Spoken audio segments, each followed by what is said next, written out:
Hi friends, आपण मानक दीक्षा classic kitchen ले स्वागत। आज आसतु आम कलम साग बनइबा। प्रथम देखि नबा कलम साग पई मु कोन कोन नेइची। साग नेइची गोटे पियाज को लंबा लंबा करी पूरा सरू सरू करी काटी नेइची।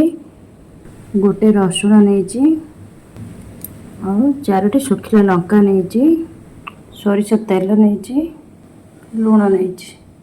प्रथम आम कौन करवा साग को काटी नबा। काटी नहीं एबे आम रसुण छेची नबा। प्रथम आम कौन करवा गैस ऑन करी गोटे पैन नहीं जिबा। पैन गरम होला पर आम तेल दे दबा।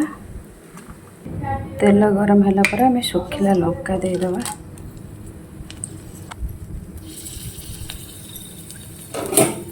लंका को भाजी नबा। लंका होगला आम पियाज ऐड करदे। पियाज देदे पियाज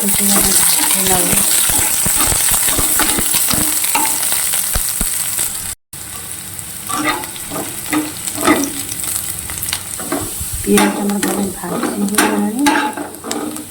गोल्डन ब्राउन कलर होगा।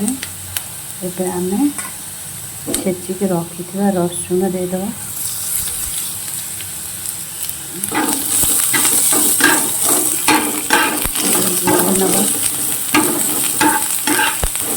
रसुण को भाजी नवा। रसुण भाजी होगला आम साग ऐड करदे। रसुण आम भाजी होगा।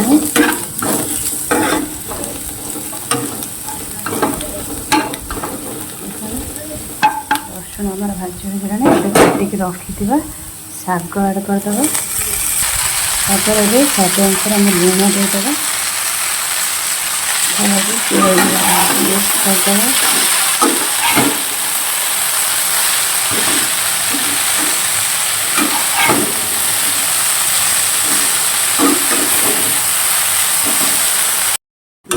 गोई नवा। गोई नेला 3 ରୁ 4 मिनिट लो फ्लेम रे घोड़े दबा। कहीं साग आम भल कि सीझी 4 मिनिट पर आम घोड़न काढ़ी चेक करवा साग आमर सीझी कि ना। साग आमर पूरा सीझी जाइए। 2 ରୁ 3 मिनिट मीडियम फ्लेम रे भाजी ना।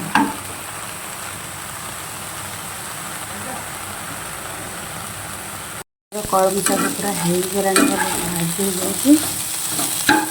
चलते आम बाहर करना। सबुठ सहज आमर कलम साग आ बहुत बढ़िया टेस्टी भी।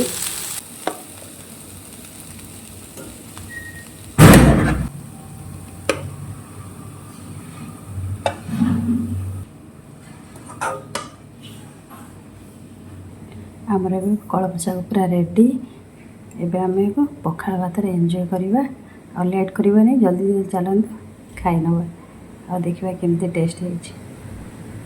सहज कलम साग बनइबा बहुत कम टाइम आ बहुत कम जिनस आम कलम साग बहुत बढ़िया टेस्ट लगे। आपण मैंने भी यही प्रोसेस रे आपण थरे ट्राए करंतु। भाजी खातु देखते केमती लगुच। जदि आपण मानक मोर वीडियोटी भल लगी ताले लाइक शेयर एंड सब्सक्राइब करने को भूलिबेनी। आज रहिले बाय बाय। पुणी देखा नेक्स्ट वीडियो रे।